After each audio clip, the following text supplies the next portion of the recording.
Hey guys, Shadow here, and in this video I will be showing you a small guide on booping. Now, I will be doing this guide with the sword weapon, and I'm making it for all the sword players out there wondering what they can and they cannot boop, and most of all, what is worth to be booped or tried to be booped. Some of the situations shown in the video can be applied to other weapons, if not all of them, but this is situational. I will make a full booping guide once I get the hang of the other weapons. Remember to thumbs up the video if you have liked it, comment on it if you have something to say or give out feedback, and do not forget to follow me on Twitch and subscribe to my channel for more Dauntless content in the links down below. Before we start, I will first tell you that the sword can boop with both of its normal attacks, the primary and the secondary one, and with its Q attack. But in order to be able to boop with the special Q ability attack, you need to have a +6 weighted stat. You will not be able to boop without it, and this applies only to the ranged part of the attack. The Q has a melee and a range hit, so in order to be able to safely hit with it, you will need to have the weighted stat at maximum. First behemoth we will check out is Shrike. You can boop his flight attack with any of your 3 sword attacks. I suggest however to do it with the left mouse click attack or the Q attack because they are easier to move properly. You can also try to roll in the direction he's flying in order to evade and then try to use a fast attack to boop him with the range. Secondly, you can use all 3 attacks to boop his flying phase when he enters in rage mode. This one is more easy to boop and I advise you to use your left mouse click. The second behemoth is Scrap. Now, since Scrap is the same as Shrike, both model wise and ability wise, you can only boop him during his flight attack. I suggest for Scrap to simply use your left mouse click because it is most effective.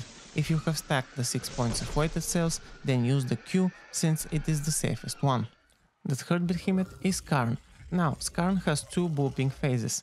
One of them is when he goes up on his back legs, and this is a boopable phase based on inflicted damage. You can do it with any of your attacks or combos as long as you achieve the damage cap. The second attack is his Vortex. You can again interrupt it with any of your attacks, although it is hard to do it without taking any damage. But if you get pulled in it once, then simply keep pressing your primary button and you will hit and boop him while you get up and not take damage a second time.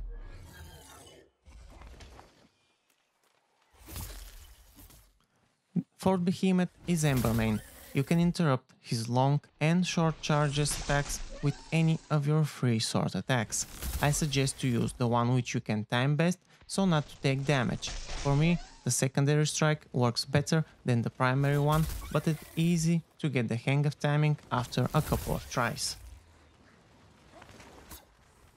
Fifth behemoth is Pangar. Now, you can boop his roll with the sword, but it is a little tricky. You need to time your roll evade attack with the left mouse click properly. The timing needs to be such that you get in vulnerability window and are able to hit him. The best way I found is to do the roll with him and strike immediately, or to be in front of his head, again roll in his direction and strike. Practice it a bit and do not risk doing it unless you're sure you won't take damage. Finally we have Shroud. You can only boop his glide attack during his enraged phase. You can do this with any sword attack, but I think that using left mouse click is easiest and safest. You can also do your double right click and then spam left click combo if you have enough stamina and time it correctly. Now, Carabac, Stormclaw and Quillshot also have somewhat of a boopable phases, but I did not include them because I found it most of the time useless or not worth the effort to boop them. Carabac can only be booped during the Ether mode when she does the long range sky strike, and also she cannot do this ability if you destroy either of her claws. Stormclaw can be booped during the last jump of his electric fence. I suggest however to simply destroy the fence and get out rather than wait for him to get his last jump and boop him only to find that he's booped outside the fence and you cannot get to him. Finally, Quillshot can be damage booped like Karn when he is enraged and doing his spike barrage. The problem is that using the same tier sword makes it hard to achieve the damage cap, and I just suggest you roll and evade the barrage. This is everything about booping with the sword.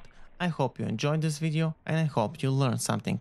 Thumbs it up if you have liked it, share it as you see fit, and lastly do not forget to follow me on Twitch and subscribe on YouTube at the links down below for more Dauntless content.